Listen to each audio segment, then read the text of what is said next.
హరి ఓం. వినరాడింభకముఢచిత్తగరిమన్ విష్ణుండు విశ్వాత్మకుండని భాషించదవు అయిన ఇందుగలడేయంచున్ మదోద్రేకి ఐదనుజేంద్రుండరచేత వ్రేశను మహోదగ్రప్రభాశుంభమున్ జనదృగ్భీషణ దంభమున్ హరిజను సంరంభమున్ స్తంభమున్.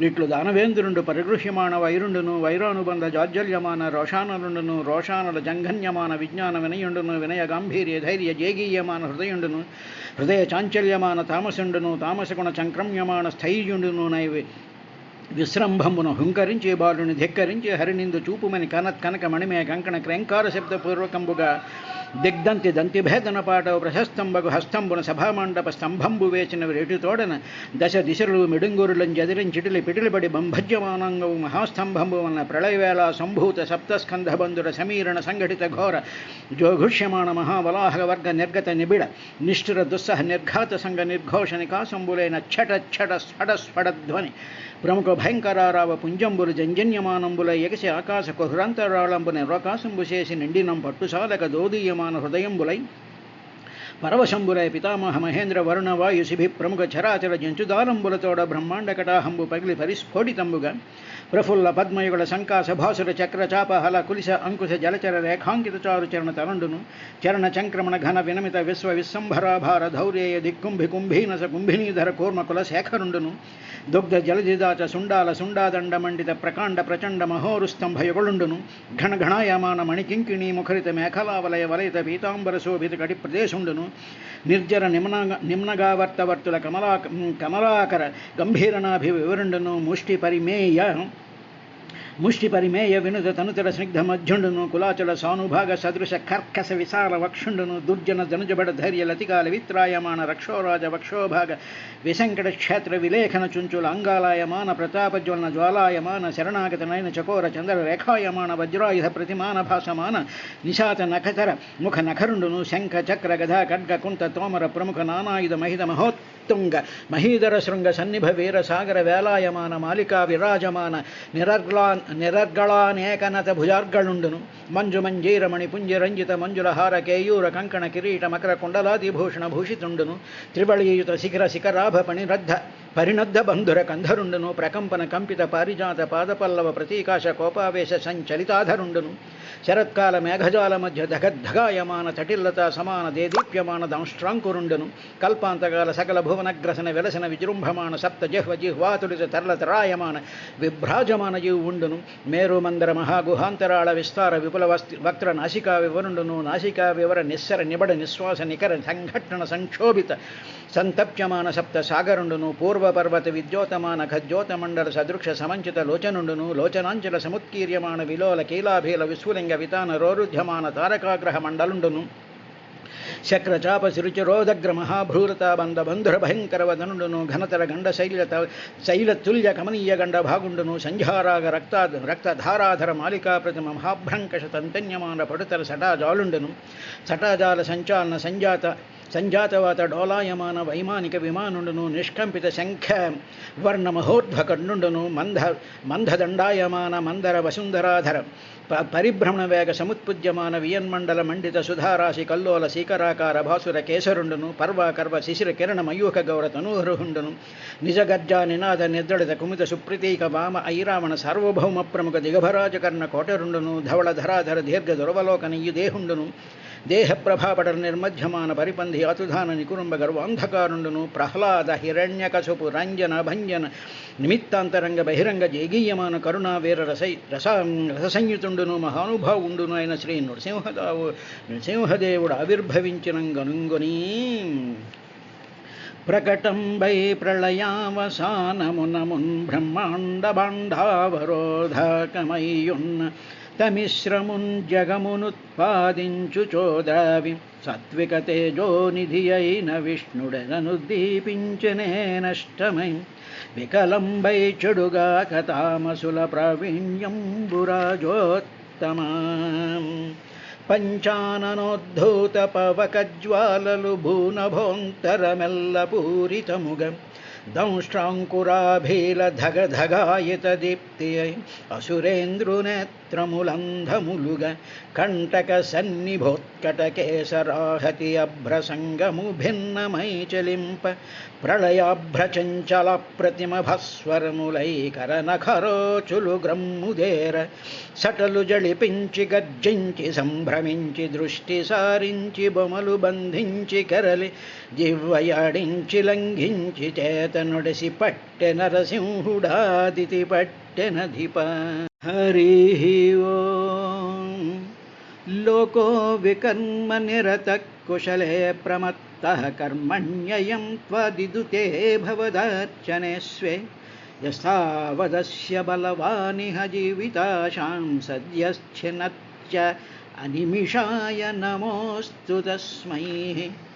యస్మాద్భిభేభ్యమ అహమపి ద్విపరార్ధదిష్ణ్యమధ్యాసితః సకలలోకనమస్కృతం యత్ తెపే తపో బహు సహవా ఉరురుత్సమానః తస్మై నమో భగవతే అధీమఖాయ తుభ్యం.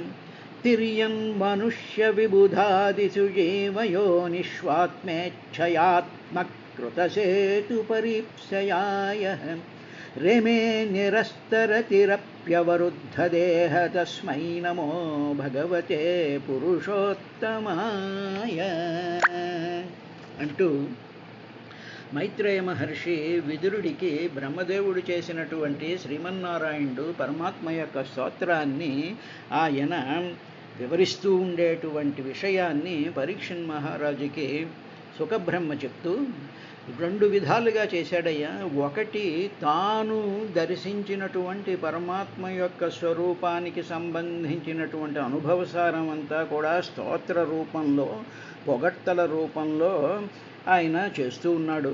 రెండవది, తాను చేయబోయేటువంటి సృష్టిలో ఉండేటువంటి జీవులలో ఏ డిఫెక్ట్ అయితే ఉందో, ఏ విధమైనటువంటి అజ్ఞానం ఉందో, ఏ విధమైనటువంటి ఉపేక్ష భావం ఉందో, అసలు దేనిని గ్రహించాలో దానిని గ్రహించకుండా నేను చేసినటువంటి సృష్టిలో ఉండేటువంటి అందాలని, అద్భుతాలని, తర్వాత ప్రయోజనకరమైనటువంటి విషయాల మీద వాళ్ళ ఇంద్రియాలన్నీ వెళ్ళి అంతఃకరణం నిండా కూడా అనిత్యమైనటువంటి సుఖాలని, దుఃఖాలని ధ్యానిస్తూ ఉంటారు ఈ జీవులందరూ.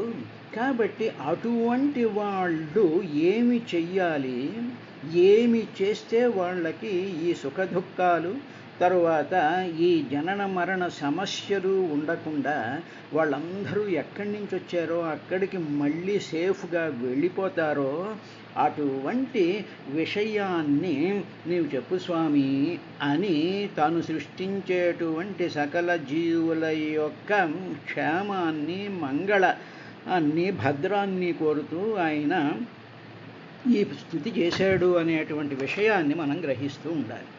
కాబట్టి ఏం చేస్తూ ఉంటారంటే, అయ్యా లోకో వికర్మ నిరత కుశలే ప్రమత్త కర్మణ్యం త్వదుదితే భవదర్చనే స్వే. ఎవరా బ్రహ్మదేవుడు సృష్టి అంతా చేస్తున్నాడు, బాగానే ఉంది. సృష్టిలో అనేక రకాలైనటువంటి సకల జీవులకి కూడా ఉపయోగకరమైనటువంటి వాళ్ళ జీవన ప్రమాణాలు పెంచేటువంటి, అవి జీవించడానికి కావలసినటువంటి వస్తు సామగ్రి అంతా కూడా చేస్తూ ఉన్నాడు.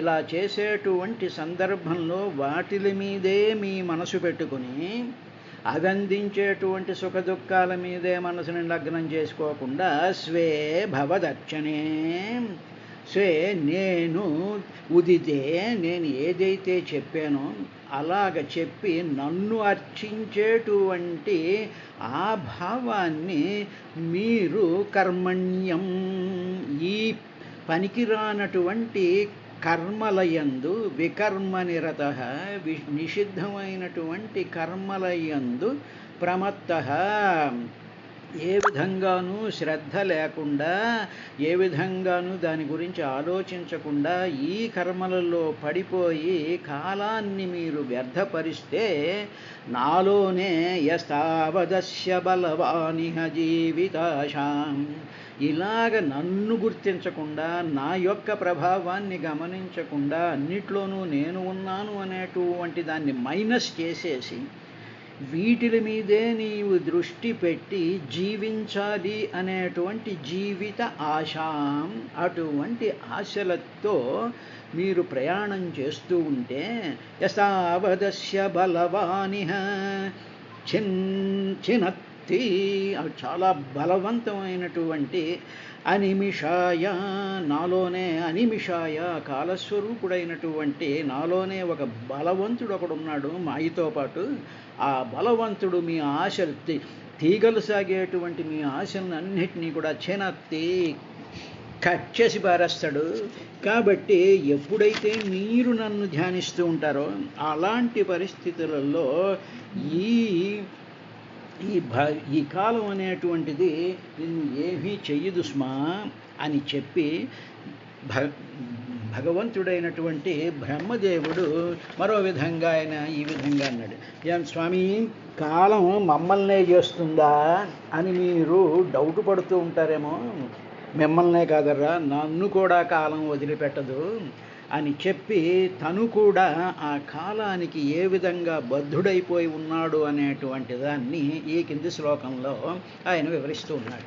యస్మాద్ బిభేభ్యం అహమపి ద్విపార్ధదిష్ట్యం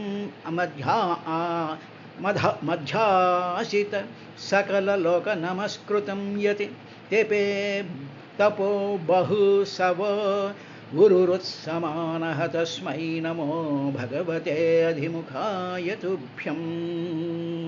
స్వామి, నేను ఒక చోటున్నాను.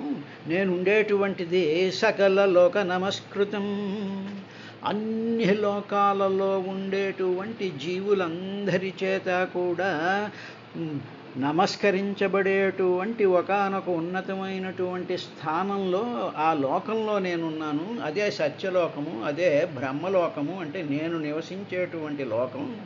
అక్కడికి ఎవ్వరు వచ్చినా సరే అతి సాధారణమైనటువంటి పిపీలకం దగ్గర నుంచి సమస్తమైనటువంటి దేవతలు, యక్షులు, కన్నర్లు, గంధర్వులు, భూదేవి ఒకళ్ళేమిటి అందరూ వస్తే అక్కడికి రాగానే వాళ్ళందరూ కూడా ఇదేది నాది కాదు నీదే అనేటువంటి విషయాన్ని ఆ మనోభావం వాళ్ళకి కలిగి నమస్కారం చేస్తూ ఉంటారు. అటువంటి స్టేట్, అటువంటి స్థితి నేనుండేటువంటి లోకం. సకల లోక నమస్కృతం యత్, ఏదైతే సకల లోకులు కూడా నమస్కారం చేసేటువంటి ఆ లోకం ఉందే దాంట్లో ఇంకొకటి కూడా ఉంది. నేను అందులో అధ్యాసిత, దానిని నేను అధిష్ఠించి ఉన్నాను స్వామి. నువ్విచ్చేవా లోకాన్ని, దాన్ని నేను అధిష్టానంగా ఉన్నాను. నా పరిపాలనలో, నా యొక్క దాంట్లో ఆ సర్వలోక నమస్కృతం అనేటువంటి విషయంతో దానిని నేను అధిష్ఠించి ఉన్నాను. తరువాత స్వామి, దీంట్లో ఇంకొకటి కూడా ఉంది. ఈ లోకంలో ఒకటి జరుగుతూ ఉంటుంది. ఏమిటంటే ద్విపరార్ధదిష్ణ్యః, ఈ లోకంలో ద్విపరార్ధదిష్ణ్య అంటే ఇక్కడ కాలం ఒకటి ఉంటుంది కదా స్వామి. ఈ బ్రహ్మలోకంలో ఉండేటువంటి కాలానికి ఉండేటువంటి లక్షణం ఏమిటంటే ఇక్కడ 2 పరార్ధ కాలాలు నిలిచి ఉంటుంది అన్నాడు. అంటే ఏమిటన్నమాట, ఈ లోకంలో పగలు రాత్రిని 2 ఉంటాయి కదా స్వామి. అందులో ఈ పగలుందే, ఈ పగలు 1000 మహాయుగాలు ఒక పగలు, మరొక 1000 మహాయుగాలు రాత్రి అవుతుంది. ఇందులో ఈ పగలుందే, ఈ పగలు 1000 మహాయుగాలతో పగలు ఉంటుంది. అంటే ఈ లోకంలో ఉండేటువంటి లక్షణం ఏమిటంటే పగలేమో 1000 మహాయుగాలు, రాత్రేమో 2 మహాయుగాలు ఉంటాయి.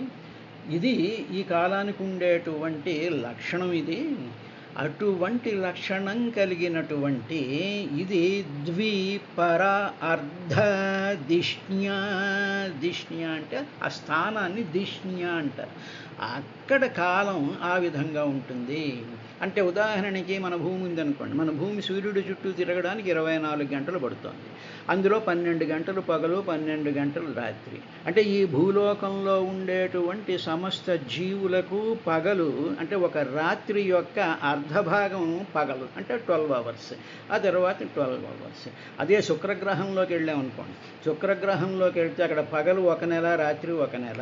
అంటే అక్కడ ఆయా గోళాలు తిరగడాన్ని బట్టి, వాటి యొక్క వెలాసిటీని బట్టి, దాన్ని బట్టి అక్కడ కాలం యొక్క ప్రవర్తన ఉంటూ ఉంటుంది. కాబట్టి ఇలాగా 1000 సహస్రయుగాల కలిగినటువంటి పగల కాలం ఉందే, ఆ పగల కాలానికి అటువంటి లోకానికి అది సమస్త లోక నమస్కృతం, అందరూ వచ్చి నమస్కారం చేస్తూ ఉంటారు. అంటే ఇప్పుడు నేను కూడా నా వయసు 100 మహాయుగాలు అనుకో, 100 పరార్థాలు అంటే నాకు 365 రోజులు ఒక సంవత్సరం అవుతుంది. 1000 మహాయుగాలు ఇంటూ 365 అనేటప్పుడు ఒక సంవత్సరం. అటువంటి 100 సంవత్సరాలు నేను నివసిస్తూ ఉంటాను కాబట్టి అప్పుడు నేను కూడా మరణిస్తూ ఉంటాను. అలాగ ఆ కాలం నన్ను కూడా ఎత్తుకుపోతూ ఉంటుంది. కాబట్టి నేను ఎక్సెప్షన్ ఏం కాదు. భూమి మీద మానవులు 100 సంవత్సరాలని వాళ్ళ జీవితాశాలు చినత్తే ఏ విధంగా అయితే కాలం కట్ చేసేస్తూ ఉంటుందో, నా పని కూడా అదే అవుతుంది. కాబట్టి ఇది గ్రహించినటువంటి నేను కూడా మరణిస్తాను, నాకు కూడా అంతం ఉంది అని చెప్పి మరణించినటువంటి నేనేం చేశాను అంటే, తేపే చేశానయ్యా. ఏం చేశానంటావేమో, బహు సవహ తపః, చాలా సవాలు చేశాను. తర్వాత తపస్సు చేశాను. నేను దేనికి చేశాను అంటే, అవరుత్సమాన, నిన్ను పొందడం కోసం చేశాను. నేను ఏం చేసినా సరే నీలోకి వచ్చి కలిసిపోవాలి, నీలో నుంచి నేను బయటికి వచ్చాను కాబట్టి నేను మళ్ళీ నీలోనే కలిసిపోవాలి. ఇంకా బ్రహ్మ నా రూపం ఇది అనేటువంటివి ఏమీ లేకుండా పరిపూర్ణంగా నీలోనే కలిసిపోవాలి అనేటువంటి అవరుత్సమాన, నేను నీలోనే కలిసిపోయి, నీలోనే లీనమైపోయి, నీలోనే సాయుధ్యమైపోయి, నిన్నే కైవల్య స్వరూపం కింద అది చెందాలి, ఆ స్థితి చెందాలి అనేటువంటి విషయం కోసం తపో బహు సవహ, ఎంతో తపస్సు చేశాను. ఎన్నో శవములు అంటే యజ్ఞాలు, యాగాలు, వీటిని శవము అంటారు. కాబట్టి అటువంటి పని చేసేటువంటి నేను అటువంటి కాలస్వరూపుడైనటువంటి వాడవు. తరువాత సమస్త లోకాలు కూడా నమస్కరించడానికి తగినటువంటి లోకానికి నన్ను అధిష్టానంగా చేసినటువంటి వాడవు. అలాగ నాకు నమస్కారం చేయడానికి ఒక స్థానం ఉండాలి నాకు. ఆ స్థానం నా లోకం, ఆ లోకానికి నేను అధిష్టాన దేవతగా ఉన్నాను. అక్కడ కాలం ఈ విధంగా ఉంటుంది, ఆ కాలం కూడా నన్ను ఎత్తుకుపోతూ ఉంటుంది. కాబట్టి నీలో కలిసిపోవడం కోసమని తేపే చేశాను తపస్సు, బహు సవహ, ఎన్నో శవములు అంటే యజ్ఞము, యాగము, అధ్వరము, మఖము, యాగము, శవం అంటాం అన్నమాట. ఇవి నేను చేశాను అని అలాగ నన్ను ఆ స్థితిలో పెట్టినటువంటి తస్మై నమో భగవతే, అటువంటి నీకు నమస్కారం స్వామి. నువ్వు ఎవరివంటే భగవతే అధిమఖాయతుభ్యం, నీవు యజ్ఞములన్నిటికీ కూడా అధిష్టాన దేవత అయినటువంటి వాడవు. సమస్తమైనటువంటి యజ్ఞాలకి నీవు అధిష్టానమైనటువంటి భగవంతుడైనటువంటి నీకు తస్మై తుభ్యం, నీ కొరకు నమస్కారం చేస్తున్నాను అని చెప్పి బ్రహ్మదేవుడు కాలస్వరూపుడైనటువంటి వాడిని తరువాత తనకు ఆ స్థితి ఇచ్చి, ఆ స్థితిలో తాను అందరి చేత గౌరవింపబడేటువంటి ఆ స్టేటస్ ఇచ్చినటువంటి స్వామి నీకు నమస్కారం. ఈ కాలం అనేటువంటిది చీమల్ని, దోమల్ని, మనుషుల్ని, ఇంద్రాది దేవతల్ని, గ్రహ నక్షత్రాలని కాదు, నన్ను కూడా కాలం మింగేస్తూ ఉంటుంది. ఆ కాలస్వరూపుడైనటువంటి వాడు నీవు నమస్కారము అందువల్ల మనం సంకల్పం చేసేటప్పుడు ఏం చేస్తూ ఉంటామంటే తిథి వార నక్షత్రాలు ఇవన్నీ చెప్తున్నాము. అటువంటివి చెప్పడం అంటే ఆ కాలస్వరూపుణ్ణి తలుచుకుంటూ పరమేశ్వర ప్రీత్యర్థం, ఈ కాలస్వరూపమే నీవు, నీ ప్రీతి కోర్తం నేను ఈ పనులు చేస్తున్నాను అని చెప్పి కాలస్వరూపుడైనటువంటి ఆ భగవంతుణ్ణి మనం నిత్యము కూడా మనం చేస్తూ ఉండేటువంటి విషయాన్ని మనం గుర్తుపెట్టుకోవాలి. తర్వాత ఇక్కడ 2 రకాలైనటువంటి పదాలు వాడాడు. బహు సవహ, సవము అని, మఖము అని. ఆ మఖము అంటే యజ్ఞం, శవము అన్నా కూడా యజ్ఞమే. ఇది మనకి తెలిసినటువంటిది. మనకి వీటిల్లో కొంచెం ఈ టెక్నికల్ టర్మ్స్కి అర్థం తెలుసుకుందాం. యజ్ఞం, శవం, మఖం, యాగం, అధ్వరం, క్రతువు, హోమం, ఈ మాటలన్నీ విన్నాంగా. అసలు యజ్ఞం అంటే ఏమిటంటే యజతే యజ్ఞ, యజ దేవపూజా సంగతికరణాత్ అనేషు. అంటే యజ్ఞము అంటే పూజించుట అని మామూలుగా అర్థం అన్నమాట. యజ్ఞం అంటే అది. యజతే యజ్ఞ, పూజించడమే యజ్ఞం. ఏ విధంగా పూజిస్తున్నాము అంటే మనసులో విగ్రహాన్ని తలుచుకుని అక్కడ ఆ విగ్రహం మీద స్తుతి చేస్తూ ఆ నామస్మరణ చేస్తూ అక్కడేవో పువ్వులు పెడుతూ ఉంటూ ఆ స్వరూపంలో ఉండేటువంటి ఆ ఆనందాన్ని అంతటినీ కూడా మనం అనుభవిస్తూ నిత్యము నామస్మరణతో మునిగిపోవడం కూడా యజ్ఞమే అవుతుంది. సవహ, సవము అంటే సూయతే సోమో అస్మిన్ ఇది సవహ. ఇప్పుడు ఏం చేస్తామంటే యజ్ఞాలు యాగాలు చేసినప్పుడు మనం తెలుసు కదా, ఇటుకలతోనేమో కుండం కడతాం, దాంట్లో ఏదో పోస్తాం, దాంట్లో రకరకాలైనటువంటి పదార్థాలతో మనం యజ్ఞం, దాంట్లో ఏమిటో సమిధులు వేస్తూ ఉంటాం, తర్వాత ఏదో ఆహుతులు పరమాన్నం వేస్తూ ఉంటాం, ఇంకోటి ఏవో రకరకాలైనటువంటి ఆ పద్ధతుల ప్రకారం ఏవైతే సమర్పించాలో అవన్నీ సమర్పించేటువంటివి కాకుండా సోమరసాన్ని సమర్పించి చేసేటువంటి యజ్ఞాన్ని సవహ అంటారు. సూయతే సోమో అస్మిన్ ఇది సవహ.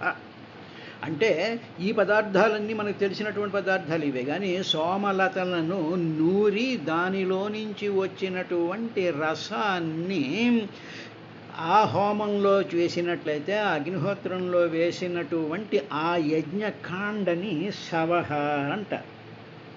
తర్వాత అధ్వరము అంటాం. అధ్వరం అన్నా కూడా యజ్ఞమే. అధ్వరం అంటే అధ్వానం వైదిక మార్గం రాతి అధ్వర. అంటే ఈ హోమాలు, ఈ యజ్ఞాలు యాగాలు అవి చేస్తున్నప్పుడు వైదిక మార్గాన్ని, వేదంలో చెప్పినటువంటి వైదిక మార్గానుసారంగా ఎక్కడా దోషాలు లేకుండా వైదిక మార్గానుసారంగా చేసేటువంటి మంత్రపూతమైనటువంటి ఆ యజ్ఞక్రియని అధ్వర అంటారు. తర్వాత యాగ, యాగం అంటే యజనం యాగ. యజ అంటే దేవ పూజ, అంటే దేవుడు అంటే పరమాత్మ స్వరూపంలో వెలిగిపోయేటువంటి చైతన్య ప్రకాశాన్ని పూజించడం దేవ అంటే అది అర్థం. ఆ వెలుగులు, ఆ చైతన్య ప్రకాశం అనేక రకాలైనటువంటి రూపాలలో అభివ్యక్తం అవుతూ ఉంటుంది. ఒక బ్రహ్మాండమైన వెలుగు ఉంది. ఆ వెలుగు ఇంద్రుడి కింద, అగ్ని కింద, వాయువు కింద, వరుణుడి కింద, బ్రహ్మదేవుడి కింద, శ్రీమన్నారాయణుడి కింద, రుద్రుడి కింద అనేక రకాలైనటువంటి రూపాలలో కనిపించేటువంటి వెలుగుల యొక్క పూజనం యజ దేవ. దేవ అంటే వెలుగుల యొక్క పూజాదౌ, దాన్ని యాగము అంట. ఇక మఖః అంటే ఇప్పుడు తస్మై నమో భగవతే అధిమఖాయ తుభ్యం అని బ్రహ్మదేవుడు మఖములకు అధిష్టానమైనటువంటి పరమాత్మ నీకు నమస్కారము అని పెట్టాడుగా ఈ శ్లోకంలో. భగవతే అధిమఖాయ తుభ్యం. మఖ అంటే మఖాంతి దేవా అత్రేతి మఖాహ.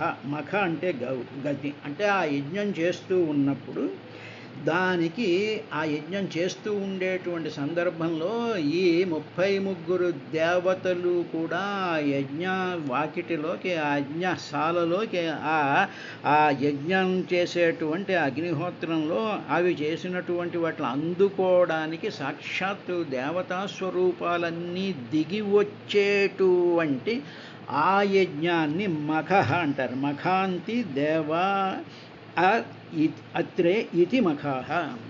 అంటే ఏమిటనమాట? మఖ అంటే గతి, గతి అంటే రావడం అన్నమాట.